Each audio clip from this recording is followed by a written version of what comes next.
एक क्लिनिक से एक आदमी के जोर जोर से चीखने चिल्लाने की आवाज़ आती है। जब आसपास के लोग आवाज़ सुनकर क्लिनिक के अंदर जाकर देखने की कोशिश करते हैं कि कौन चिल्ला रहा है, तो वहाँ का नज़ारा देखकर सभी की चीख निकल जाती है। वहाँ के वार्ड नंबर 12 के पार्षद वेद प्रकाश वहाँ पर चीखते चिल्लाते हुए दिखाई देते हैं।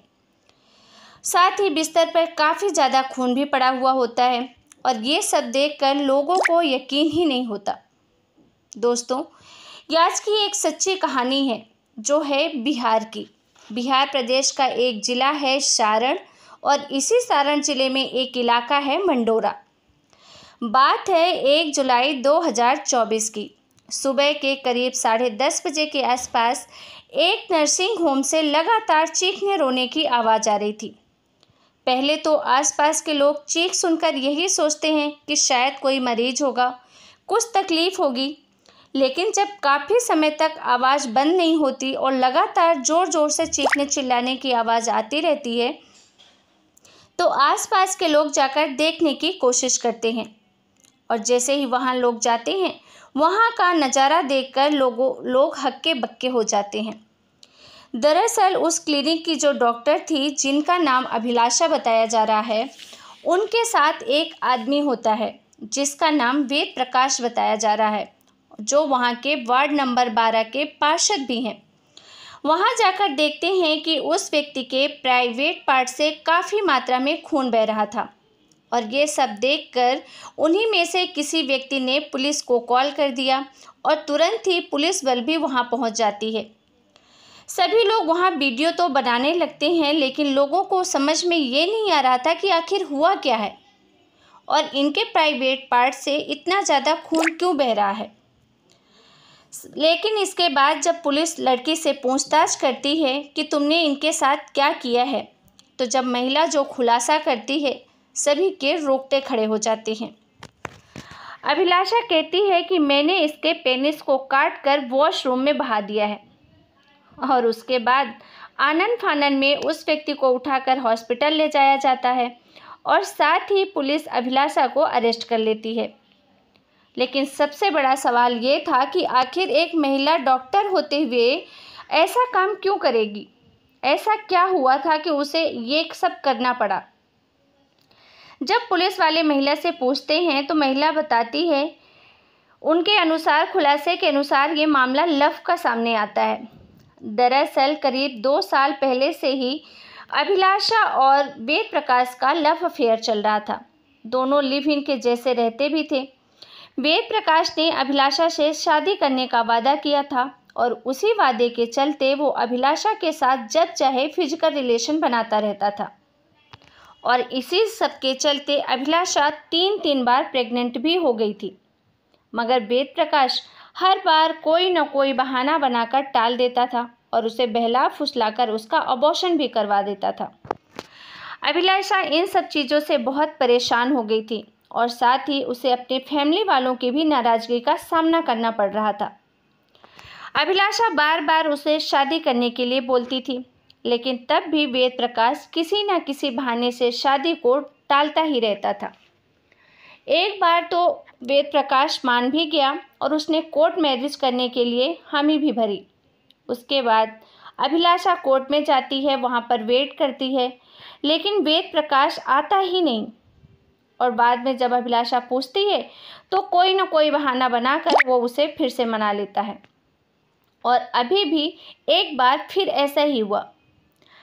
इन दोनों ने आज की डेट डिसाइड की थी शादी करने के लिए, और वहाँ पर अभिलाषा रजिस्टर्ड कोर्ट में पहले पहुँच जाती है। उसके साथ कुछ गवाह भी रहते हैं जो शादी के लिए ज़रूरी होते हैं। वहाँ पर अभिलाषा तो पहुँच जाती है, लेकिन वेद प्रकाश का कुछ अता पता नहीं चलता, और इन सब से अभिलाषा बहुत ज़्यादा गुस्सा हो जाती है। उसे बहुत गुस्सा आता है कि वो अब कुछ न कुछ ऐसा करेगी जिससे कि उसे एक ऐसा सबक सिखा सके जो ज़िंदगी भर उसे पछताना पड़े। वो वहाँ से आती है, काफ़ी गुस्से में तो रहती ही है, लेकिन उसके दिमाग में एक प्लान पहले ही बन चुका था।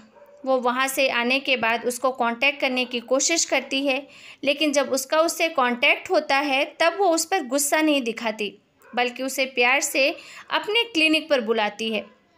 उसे इस बात का ज़रा सा अंदाज़ा तक नहीं होने देती कि वो उससे नाराज़ है। वो उसकी बातों में आ जाती है कि ठीक है, तुम किसी भी रीज़न से नहीं आ पाए, कोई बात नहीं, हम बाद में शादी कर लेंगे। और ये सब सुनकर वेद प्रकाश को लगता है कि अभिलाषा तो बिल्कुल नॉर्मल है, जैसे कि पहले थी, कुछ हुआ ही नहीं है। और वो क्लिनिक आ जाता है। जब क्लिनिक आ जाता है, थोड़ी देर उन लोगों की बातचीत होती है, लेकिन बातचीत में भी कोई झगड़ा आर्गुमेंट ज़्यादा होता नहीं है। और इसी के चलते अभिलाषा उसको बोलती है, किसी न किसी बहाने से उसको एक इंजेक्शन लगा देती है, जो कि उसने इंजेक्शन पहले से ही रेडी करके रखा था। और उस इंजेक्शन में कुछ नशे की या बेहोशी की दवाई मिला रखी थी।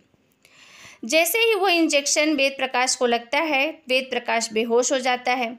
और जैसे ही वेद प्रकाश बेहोश होता है, तभी महिला डॉक्टर अभिलाषा उसका प्राइवेट पार्ट काट देती है और काटने के बाद उसे वॉशरूम में ले जाकर बहा भी देती है। इसके बाद थोड़ी देर बाद जब उस लड़के को यानी कि वेद प्रकाश को होश आता है, वो समझ ही नहीं पाता कि आखिर उसके साथ हुआ क्या है। और जैसे ही उसे इस बात का अंदाज़ा होता है कि मेरे साथ इतना बड़ा कांड हो गया है, वो चीखना चिल्लाना शुरू कर देता है। इसके बाद लोग आवाज़ सुनकर वहाँ आ जाते हैं और उसे हॉस्पिटल भी ले जाया जाता है। लेकिन इसके बाद जब पुलिस वाले अभिलाषा से बात करते हैं कि तुमने ऐसा क्यों किया और तुमने ऐसा किया, इसका तुम्हें कोई पछतावा है, तो अभिलाषा कहती है कि मुझे इस बात का कोई भी पछतावा नहीं है, क्योंकि मैं इस आदमी से बहुत परेशान हो गई थी और ये लगातार मेरा शोषण कर रहा था और मुझसे शादी भी नहीं कर रहा था। और साथ ही कि ये भी कह रहा था कि मैं शादी नहीं कर पाऊंगा, लेकिन तुमको हमेशा ही मैं ऐसे रखूंगा, यानी कि ये मुझे एक रखेल बनाकर हमेशा के लिए रखना चाहता था। इसकी वजह से मेरी पूरी ज़िंदगी बर्बाद हो गई। मेरे परिवार, मेरे माता पिता सभी का शर्म से सर झुक गया, लेकिन उसके बाद भी ये मुझसे शादी करने के लिए तैयार नहीं हो रहा था। और इसीलिए मैंने इसको ऐसा सबक सिखाया और इसके बाद मैंने इसको आज से ही आज़ाद कर दिया है कि इसे अपनी ज़िंदगी में जो करना है करे, क्योंकि लड़का होने के नाते इसे अपने आप पर कुछ ज़्यादा ही घमंड था। हमेशा बोलता रहता था कि लड़कियों की लाइन लग जाएगी। इसीलिए मुझे इस बात का कोई पछतावा नहीं है, क्योंकि इसने मुझे धोखा दिया है और साथ ही इतने सालों तक मेरा शोषण भी किया है। जिस तरीके से इसने मुझे बर्बाद किया था, उसी तरीके से मैंने भी इसे बर्बाद कर दिया है। आशा ने किया उस लड़के के साथ, क्या वो सही था? आप क्या सोचते हैं इस केस के बारे में, ज़रूर बताइएगा। दोस्तों, इस कहानी को सुनाने का उद्देश्य किसी की भी भावनाओं को ठेस पहुंचाना नहीं है, बल्कि आपको सतर्क करना है, जागरूक करना है। साथ ही जो आपको खबर दी गई है वो कई सोशल मीडिया के माध्यम से एकत्रित करके आपको दी गई है। इन सारी चीज़ों की वास्तविकता की पुष्टि हम नहीं करते हैं। तो फिर मिलेंगे एक नई सच्ची क्राइम घटना के साथ। तब तक के लिए आप सतर्क रहें, सावधान रहें। जय हिंद, जय भारत।